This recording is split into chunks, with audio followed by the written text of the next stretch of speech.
我们绝对不接受校园内出现矮化国格、损害国家尊严的行为。我们要再度呼吁，高教殿堂不容自我审查，横加干涉教师的讲学自由。我想我们要再强调，台湾是一个自由民主、多元开放的社会，我们依据宪法捍卫大学校园的学术跟讲学的自由，不容以任何的理由加以限缩与侵害。我们尊重大学自主，好，那我们也重申，我们欢迎陆生来台就读，我们也会致力于保障陆生在台学习以及生活的合法权益，反对歧视。但是我们绝对不接受校园内出现矮化国格、损害国家尊严的行为。我们要再度呼吁，高教殿堂不容自我审查，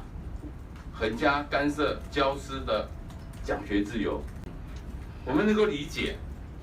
这个某些人在中共专制集权体制下，很难真正体会我们民主、政治多元开放以及保障言论自由这些核心价值。那么，在过去中国大陆有许多的学者在课堂上表达自己的政治观点，而遭到学生举报撤销教师的资格。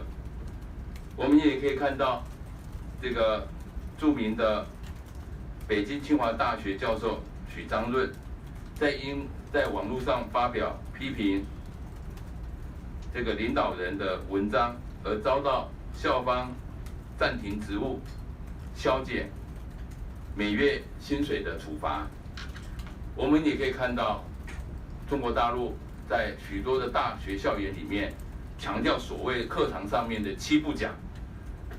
普世价值不要讲，新闻自由不要讲，公民社会不要讲，公民权利不要讲，中国共产党的历史错误不要讲，权贵资产阶级不要讲，司法独立不要讲。我想这些线索，他们很难体会台湾自由民主开放社会的重要的核心价值，以及我们的生活方式。谢谢。